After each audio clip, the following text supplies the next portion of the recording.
तीन शब्द नए मेरे मानस के आंगन में आए, भाव, स्वभाव और प्रभाव। बहुत ही सुंदर रिश्ता है इन शब्दों का हमारे जीवन में आने वाले व्यक्तियों के साथ। आप पूछो कैसे? देखिए कितना अच्छा लगेगा, कितना सुंदर लगेगा आपको सुन के। वो व्यक्ति जिनसे आपको कोई काम है और आपको भी जिनसे कुछ काम है, ऐसे रिश्ते आपके साथ और आपके उनके साथ किस ओरा में बनेंगे? प्रभाव के ओरा में, इन्फ्लुएंस के ओरा में, एक्सप्रेशन के ओरा में, इंप्रेशन के ओरा में।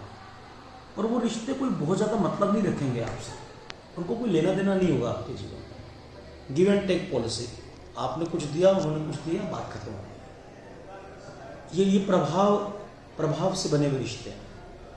अच्छा, एक रिश्ता और भी है, वो होते हैं स्वभाव में बने हुए रिश्ते।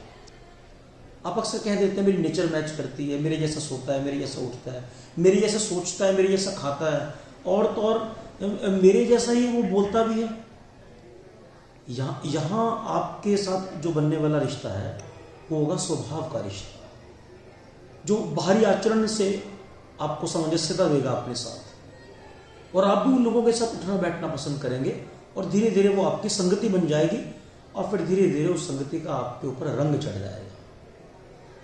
ये स्वभाव में बने हुए रिश्ते हैं आपके साथ। और जानते हैं, सर्वश्रेष्ठ रिश्ता जो कि फरिश्ता बनेगा, ऐसे रिश्ते किस प्रकार और किस आधार पे बनते हैं? भाव में रिश्ता, पति पत्नी का रिश्ता, माँ बाप का रिश्ता, माँ बेटे का रिश्ता।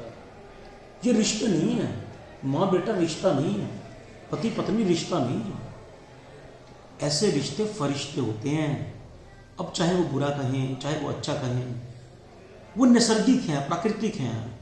उनको अच्छा लगा तो अच्छा कह दिया, और बुरा लगा तो बुरा कह दिया। और मतलब मैं ये कहना चाह रहा हूं कि हम जैसे हैं वैसे ही रहेंगे, और आपको आपकी प्राकृतिक, आपके नैसर्गिक और आपकी नेचुरलिटी में, आपकी वास्तविकता में जो स्वीकार करे वो आपका अपना है। ऐसे रिश्ते भाव से बनते हैं, सजातीय भाव से बनते हैं। प्राय करके देखा गया कि हम ऊंचे पद पे बैठने वाले व्यक्ति से, जो आपके कार्यक्षेत्र में आपका बॉस होगा, उससे आपके फरिश्तों वाले स्तर पे भाव उत्पन्न नहीं होंगे। तो एक कोटेशन आंग्ल भाषा में बोली जाती है कि प्रोफेशनल लाइफ और फैमिली लाइफ को अलग अलग करो। मुझे क्षमा करें, आध्यात्मिक गलियारों में जीवन को जीने के बाद जो मुझे समझ में आया और जो मेरे हृदयस्थ उतरा, उसने ऐसा कहीं नहीं कहा कि आपकी दोनों लाइफ अलग अलग होनी चाहिए। अगर आप भाव में जीने वाले व्यक्ति हैं तो हर व्यक्ति के साथ आप भाव में बात करेंगे, आप भाव में ही व्यवहार करेंगे, और भाव से ही जाने जाएंगे। और शुरू में आपको लगेगा कि आपके साथ छल हो रहा है, कोई कुछ भी कह जाता है आपको, कोई कुछ समझता नहीं है आपको, लेकिन भले ही वो कोई कुछ भी समझे, आप अपने भाव में रह के सभी लोगों के साथ अब भाव से व्यवहार बनाइए।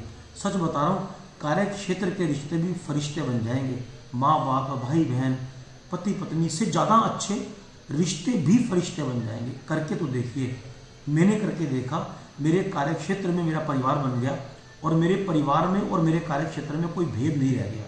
और तो और आने वाले रोगियों को, जो मैं चिकित्सा के रूप में लिखता हूँ, लोग पूछते हैं कि आप रोगियों से प्रभु कहकर क्यों संबोधित करते हैं? मैं क्या करूँ, भाव में और भाव के चश्मे से देखा तो वो रोगी कम और अपना नजर आया। तो बस आप करके देखिए। इसमें ना तो सुनने की बात है, ना कहने की बात है, ये तो करके अनुभव करने की बात है। इश्क का एहसास इबादत से कम नहीं, यूँ तो खुदा को छूकर देखा भी किसी ने। बस आप सभी को नमस्कार।